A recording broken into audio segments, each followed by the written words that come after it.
विश्व की महान नारियां, संघर्षशील क्रांतिकारिणी। लुई माइकेल ब्रानकोट फ्रांस के एक वकील परिवार में वहीं की एक किसान बाला सेवा चाकरी कर अपना तथा अपने परिवार का पोषण करती थी। संपन्नता और समृद्धि दिशाहीन युवकों के नैतिक और चारित्रिक पतन का ही कारण बनती है। फ्रांस में भी ऐसे युवकों की कमी नहीं थी जो अपने आसपास फैले विपुल विलास साधनों में मानव मूल्यों को गौण और महत्वहीन समझने लगते थे। ऐसे ही वातावरण में पल रहे वकील एटनी चार्ली डेमिस के पुत्र लारेंट डेमिस ने दासी कन्या को अपनी मीठी बातों से बहका दिया। विवाह संबंध, भविष्य का सुख और जिस संपन्न परिवार की वो नौकरी कर रही थी उसके स्वामित्व की प्राप्ति का प्रलोभन। लारेंट के दिखाए सब्ज बागों ने भोली भाली कृषक कन्या को विमुग्ध कर लिया। लारेंट ने इस भोलेपन का अनुचित लाभ उठाया और उसके पवित्र शरीर से अपनी वासना पूर्ति करता रहा। कुछ दिनों तक ये प्रणय लीला चुपचाप चलती रही। जब उसका परिणाम सामने आया तो लोरेंट काम का बहाना बनाकर वहां से चलता बना। जाते समय वो उस भोली युवती का सुख स्वप्न भंग करना भी न भूला। जितने हरित और मधुर सपने उसे नरपशु लारेंट ने दिखाए थे उनके टूटने पर वो युवती जीवन से ही निराश हो गई। डेमिस की कोठी पर काम करना छोड़कर वह अपने घर बैठ गई। 2-4 दिन बीतने पर डेमिस ने सोचा कि शायद दासी की तबीयत खराब हो गई होगी। परंतु जब अधिक दिन गुजरे और दासी न आई तो वस्तुस्थिति क्या है ये जानने के लिए वे उस नौकरानी युवती के घर पहुंचे। नौकरानी ने वकील साहब के पुत्र की करतूतों और उनका परिणाम किस रूप में सामने आया है रो रोकर सब कुछ बता दिया। डेमिस को बड़ी व्यथा हुई। अपने पुत्र के कारण एक अबोध और निर्दोष कन्या का जीवन बर्बाद होने के कारण उन्हें लोरेंट पर और स्वयं अपने पर भी बड़ा क्रोध आया। जब प्रणय संबंध इस सीमा तक बढ़ चुके थे कि विवाहित जीवन के बाद की स्थिति में से गुजरना पड़ रहा था तो लारेंट अपने वायदे से क्यों मुकर गया।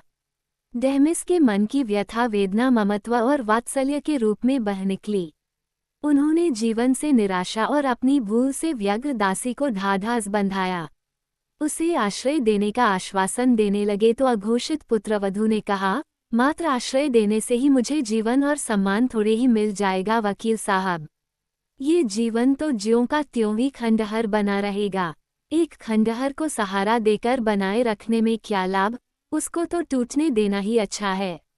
डेमिस ने पूछा, आखिर तुम चाहती क्या हो बेटी?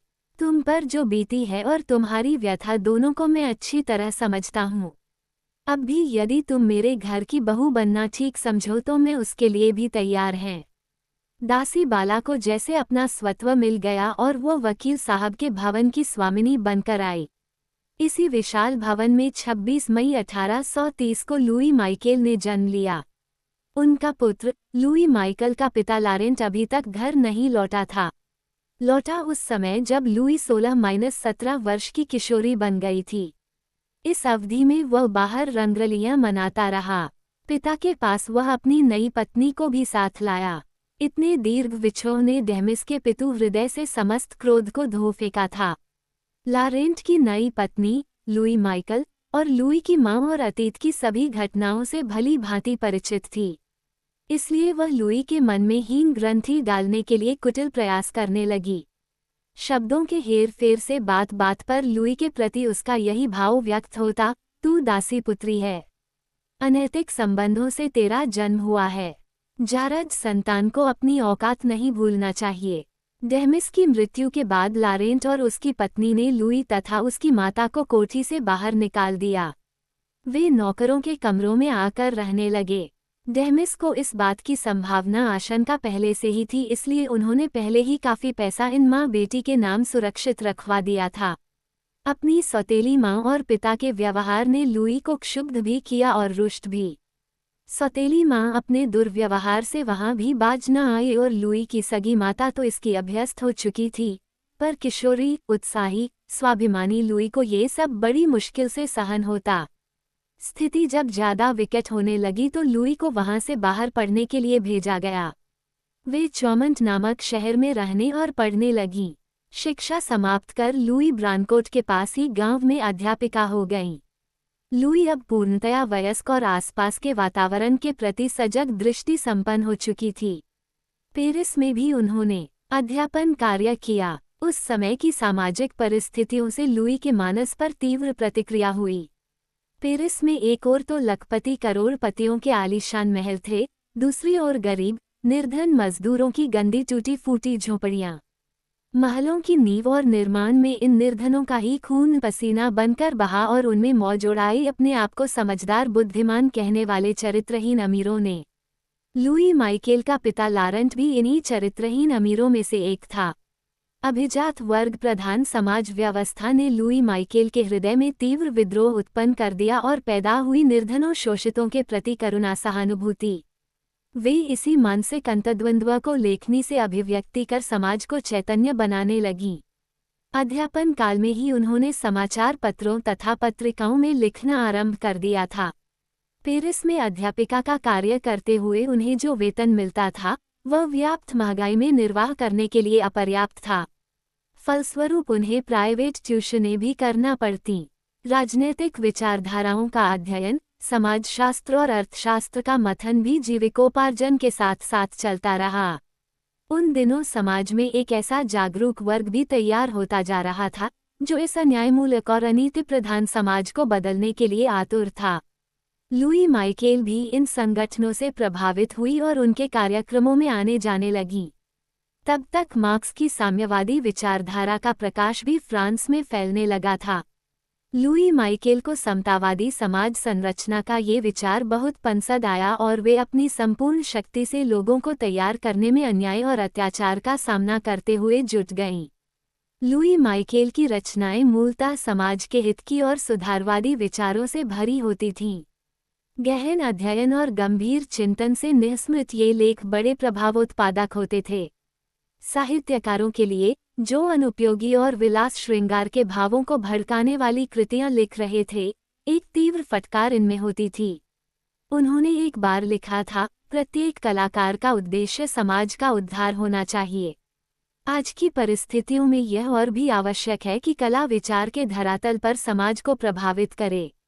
उन्होंने लेखनी से ही नहीं वाणी से भी क्रांति का प्रचार किया। टीस और अंतर्व्यथा जब व्यक्त होती है तो हजारों लोगों को झकझोर देती है। लुई के लेख और भाषण लाखों हजारों लोग पढ़ते सुनते और प्रभाव ग्रहण करते।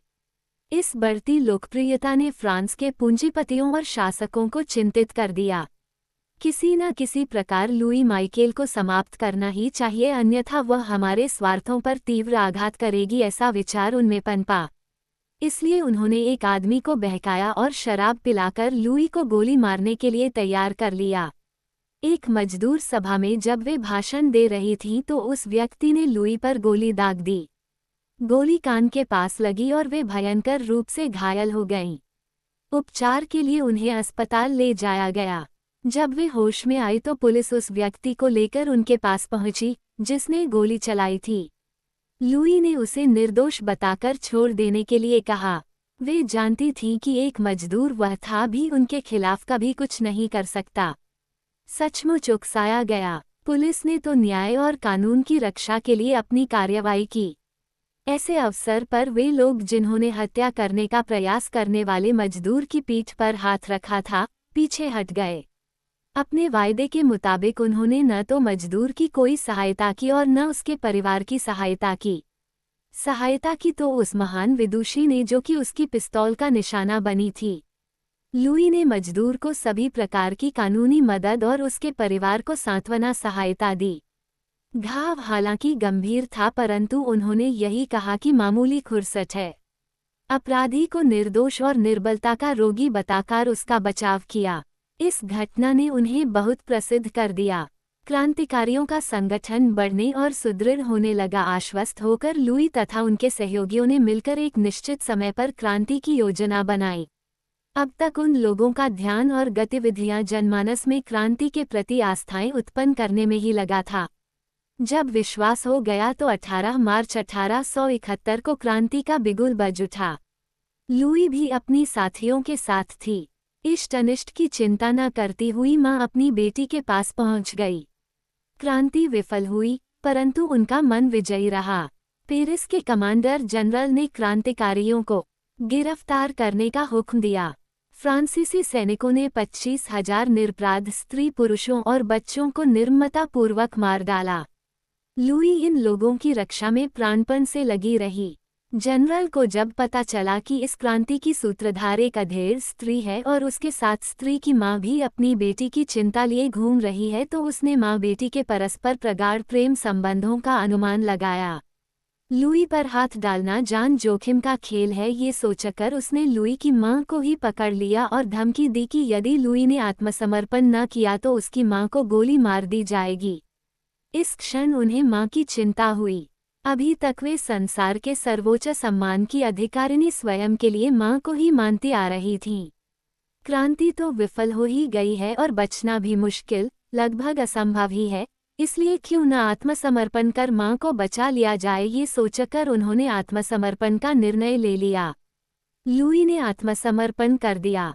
न्यायालय में मुकदमे का नाटक चला तो उन्होंने कहा, जो कुछ भी हुआ है उसकी पूरी जिम्मेदारी मैं अपने ऊपर लेती हूँ। मुझे मालूम है कि स्वाधीनता और न्याय के लिए लड़ने का परिणाम क्या मिलेगा, गोली की शक्ल में शीशे का एक टुकड़ा। मैं उस पुरस्कार को प्रसन्नतापूर्वक स्वीकार करने के लिए तैयार हैं, परंतु याद रखना, मुझे मारकर आप लोग इस देश के लाखों लोगों की आवाज अब नहीं दबा सकेंगे। न्यायाधीश लुई की लोकप्रियता से अच्छी तरह परिचित थे, इसलिए उन्होंने सोच विचार कर उन्हें मृत्युदंड न देते हुए निर्वासन और दीर्घ कैद की सजा दी। उन्हें 8 वर्ष तक न्यू कैलेडोनिया में कठोर यातनाएं सहनी पड़ीं। इन यंत्रणाओं ने उन्हें शरीर से क्षीण और अशक्त भले ही बना दिया हो, परंतु उनका मन तो सशक्त और सुदृढ़ बनता गया। यातनाओं को उन्होंने तप रूप में स्वीकार किया। इसी कारावधि में उनकी माता का स्वर्गवास भी हो गया। 8 वर्ष बाद वे जब जेल से मुक्त हुई तो सरकार ने सोचा था कि उनके हृदय में बसने वाली आग ठंडी हो गई होगी, परंतु वे तो कारावास से मुक्त होते ही पुनः क्रांतिकारी गतिविधियों में भाग लेने लगीं। सरकार और पूंजीपति उनके विरुद्ध फिर षड्यंत्र रचने लगे, यहाँ तक कि उन्हें पागल सिद्ध करने की कुटिल योजना भी बनाई गई, परंतु लुई अपनी समझदारी और शौर्य के बल पर उन्हें सदैव विफल करती रही। मजदूर भी उनसे इतने प्रभावित थे कि उनके विरुद्ध चलने वाले हर षड्यंत्र का पता चलते ही भंडाफोड़ कर देते। 10 जनवरी 1905 को 75 वर्ष की अवस्था में उनका देहांत हो गया।